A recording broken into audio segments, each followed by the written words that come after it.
মধ্যপ্রাচ্যে বর্তমানে যে ক্রাইসিস চলছে ইরান, ইসরায়েল এবং আমেরিকা নিয়ে, এর মূল অ্যাক্টর হলো ইসরায়েল, আমেরিকা, ইরান এবং চায়না। তো আমরা একটু বিশ্লেষণ করব যে প্রত্যেকটা অ্যাক্টরের রোল কী, কীভাবে তারা তাদের স্ট্র্যাটেজি ফর্মুলেট করছে। প্রথমে আসি ইসরায়েল নিয়ে, কারণ তারা এই ক্রাইসিসটা তারাই শুরু করেছে এবং এটা হলো তাদের যে গ্রেটার ইসরায়েল প্রজেক্ট, অর্থাৎ তারা জায়নিজমের একটা কোর বিলিফ হলো গ্রেটার ইসরায়েল। সেটা হলো যে নীল নদী থেকে ইরাকের ইউফ্রেটিস নদী পর্যন্ত যে বিস্তৃত এলাকা, এটা তারা মনে করে এটা তাদের biblical right, it's part of the greater Israel. তো এই লক্ষ্যে তারা অনেক আগের থেকে একটা প্রজেক্ট নিয়েছে যে যারা এই গ্রেটার ইসরায়েল প্রজেক্টে অপোজ করবে তাদেরকেই ওরা ধ্বংস করে দিবে। প্রথমে এইটার অনেক ছিল, এর মধ্যে ছিল Iraq, Iran, Syria, Lebanon, Yemen, Libya এবং সোমালিয়া। ইরান কিন্তু এই গ্রেটার ইসরায়েলের মধ্যে পড়ে না, কিন্তু তারা দেখেছে ইরান হলে তাদের এই গ্রেটার ইসরায়েল প্রজেক্টে তারা বাধা দিবে। কিন্তু এখানে লক্ষণীয় বিষয় হলো ইজিপ্ট, মিশর এবং যারা গালফ কান্ট্রিজ আছে তারা কিন্তু ইসরায়েলের এই গ্রেটার ইসরায়েল প্রজেক্টে তেমন বাধা হয়ে দাঁড়ায় নাই। এবং এটা আমরা দেখেছি গাজাতে যে গণহত্যা হয়েছে, সেখানে কিন্তু গালফ কান্ট্রিজ এবং ইজিপ্টের কোনো উল্লেখযোগ্য ভূমিকা ছিল না এটা বন্ধ করার লক্ষ্যে। এখানে একটা লক্ষণীয় বিষয় যে তাদের এই যে গ্রেটার ইসরায়েলের প্রজেক্ট, এটা কিন্তু প্রত্যেকটা ইসরায়েলি এটা তাদের হৃদয়ে ধারণ করে। এটা যে শুধু ওদের প্রাইম মিনিস্টার বেঞ্জামিন নেতানিয়াহুর একটা প্রজেক্ট তা কিন্তু না। এবং বর্তমানে যে অতি রিসেন্টলি যে একটা ওদের অপোজিশন পার্টির দুইটা লিডার নাফতালি বেনেট এবং ইয়ার ল্যাপিড, তারা এখন একসাথে হয়েছে কিভাবে তারা বেঞ্জামিন নেতানিয়াহুকে রিমুভ করে তারা পাওয়ারে আসবে। কিন্তু এখানে একটা লক্ষণীয় বিষয়, তারা কিন্তু নেতানিয়াহুর যে অবজেক্টিভ এটা কিন্তু কোয়েশ্চেন করছে না, ওটাতে তারা অটল আছে। তারা হয়তো এই মিনস নিয়ে হয়তো আলাপ করবে, এটা তাই গোলটা তারা অন্যভাবে এটা অ্যাচিভ করা যায়। সো এই লক্ষ্যে তারা এখন মোটামুটি সব দেশ ডিস্ট্রয় হয়েছে। এখন ইরান তারা একটা মেজর একটা স্টাম্বলিং ব্লক হিসেবে মনে করেছে এবং এই অজুহাতে তারা আমেরিকার প্রেসিডেন্টের অনেক আগের থেকে, বারাক ওবামা থেকে, জর্জ বুশ থেকেই ওরা কনভিন্স করে আসছে ইরানে অ্যাটাক করতে। এবং প্রত্যেকবার এই আমেরিকান প্রেসিডেন্টরা এইটাকে মানে না বলে দিয়েছে এবং কোনোভাবে এটা চেষ্টা করেছে ঠেকিয়ে রাখা যায় কিনা। ডোনাল্ড ট্রাম্পের যখন ফার্স্ট টার্ম ছিল তখনও কিন্তু তাকে বলা হয়েছিল এবং সে এটা প্রতিহত করেছে। কিন্তু এইবার ইসরায়েলের খুব ফার্ম ছিল যে তোমরা যদি অ্যাটাক না করো তাহলে আমরা অ্যাটাক করব এবং it can be nuclear. So তখন ডোনাল্ড ট্রাম্প দেখলো না, আমি নিজে অ্যাটাক করলে এটা একটা it will be a lesser war, একটা বিরাট যুদ্ধ থেকে আমরা এই মধ্যপ্রাচ্যকে রক্ষা করতে পারি। সেকেন্ড আসি আমেরিকাতে। আমাদের একটা প্রচলিত ধারণা আছে যে আমেরিকা একটা বিরাট স্টেক হোল্ডার এবং তারা বিগ পাওয়ার, তারা ইসরায়েলকে সাপোর্ট করছে। আসলে কিন্তু ব্যাপারটা একটু ভিন্ন রকম। আমেরিকানরা, বোথ আমেরিকান পাবলিক এবং এদের ইন্টেলিজেন্স কমিউনিটি কিন্তু তারা এই যুদ্ধের বিপক্ষে।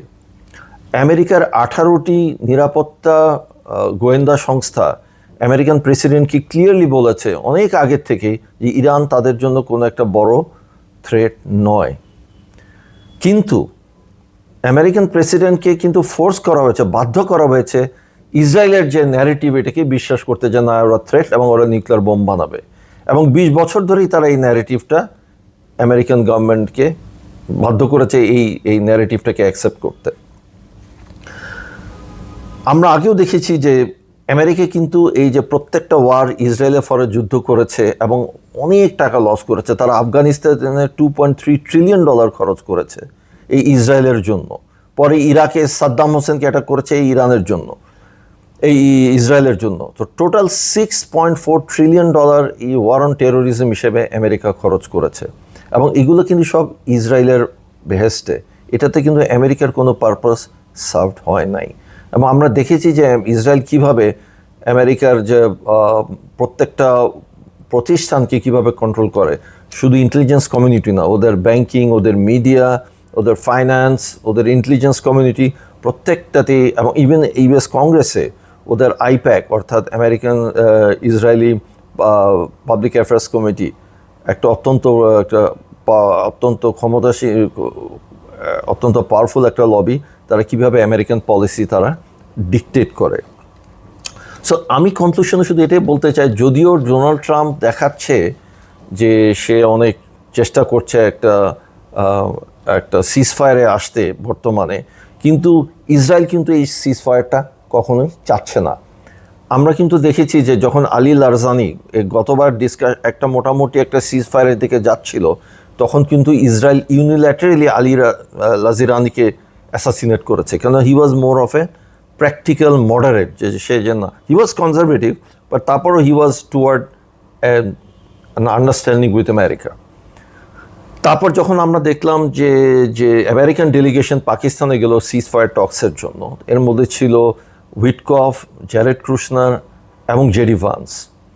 উইটকফ, জ্যারেড কুশনার আমরা জানি তাদের সাথে বেঞ্জামিন নেতানিয়াহুর যে সখ্যতা, এবং জেডি ভান্সও এই নেগোসিয়েশনের মাঝখানে যখন একটা নেগোসিয়েশন মোটামুটি একটা রেজলিউশনের দিকে যাচ্ছে, এই সময় সে একটা ফোন কল পায় এবং তারপরেই সে এই মিটিং থেকে বেরিয়ে আসে, বলছে না আর কোনো কিছু আলাপ হবে না।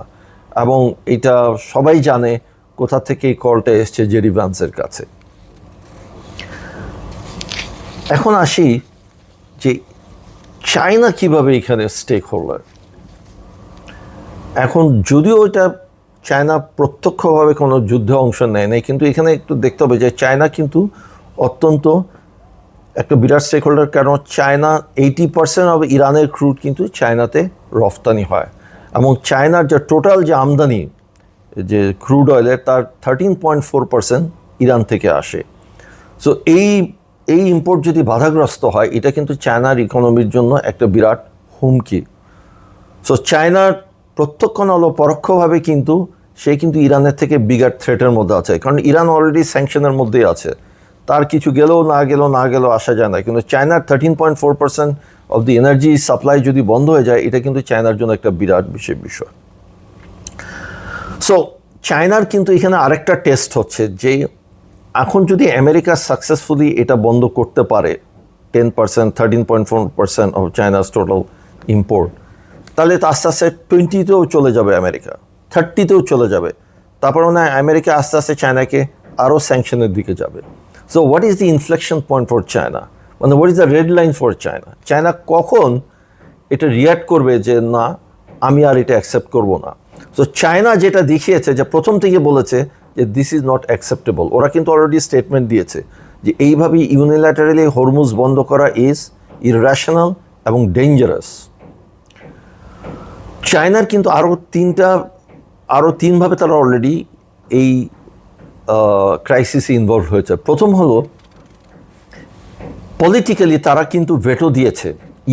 আমেরিকা চেয়েছিল একটা ইউএন রেজলিউশন আনতে, যে তারা এই হরমুজ প্রণালীতে সম্মিলিতভাবে তারা এটার দখল নেবে। এটাতে চায়না ভেটো দিয়ে দেয়। So China was very much active and clear indication that China is with not America.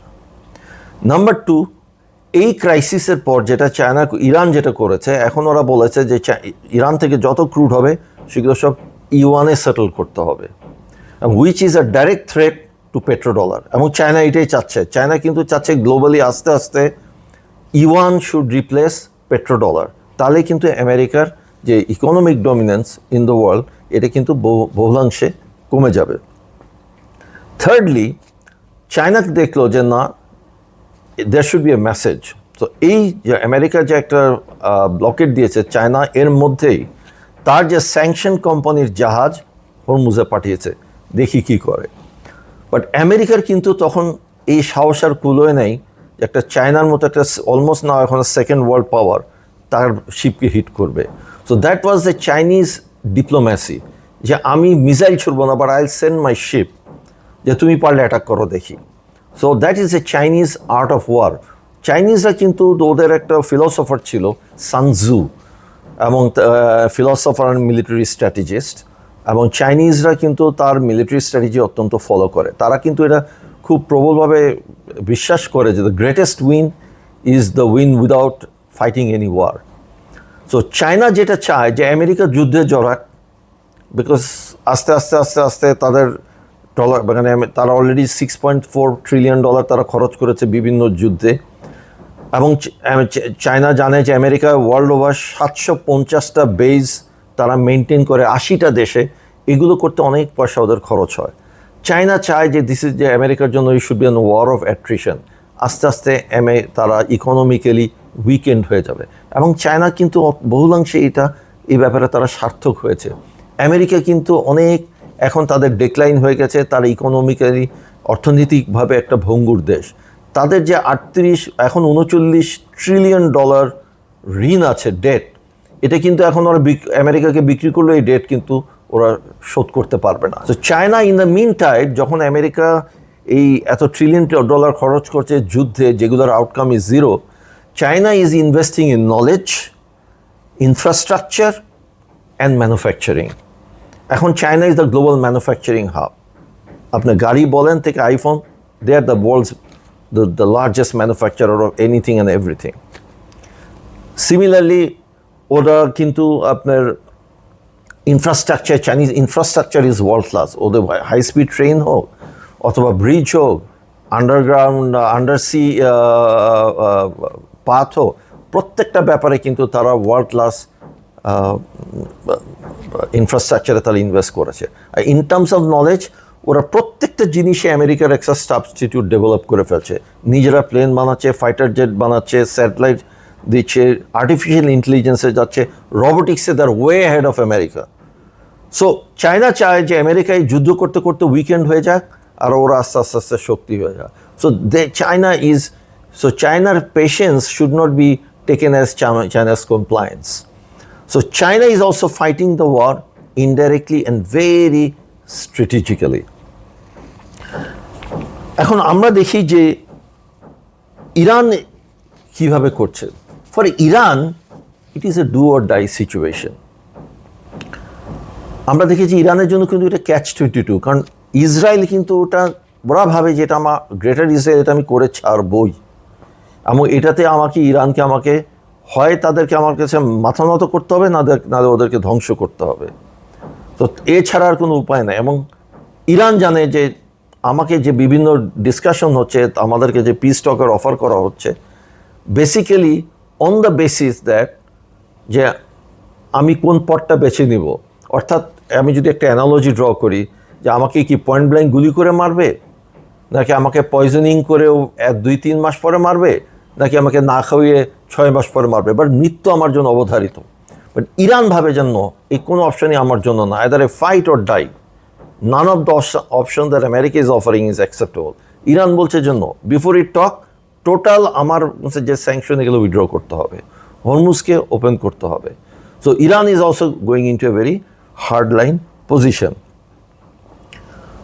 তো ইরান এখন কীভাবে এটা ম্যানেজ করছে? প্রথম হলো, যেটা বিদেশিদের স্ট্র্যাটেজি ছিল ইসরায়েল এবং আমেরিকার, যে ওদের লিডারশিপকে যদি শেষ করা যায়, তাহলে ওদের যে ওভারসিজ ইরানি, নন রেসিডেন্ট ইরানি, যারা ইরানের শাহর পক্ষে এবং ইরানের তেহরানে একটা গোষ্ঠী আছে, যারা যারা নেতৃত্ব স্থানে যেগুলো যারা লিডার, মানে যে দল আছে, তাদেরকে রিপ্লেস করে সেই ইরানের শাহ আমলের সেই সরকারকে তারা প্রতিস্থাপন করতে চায়।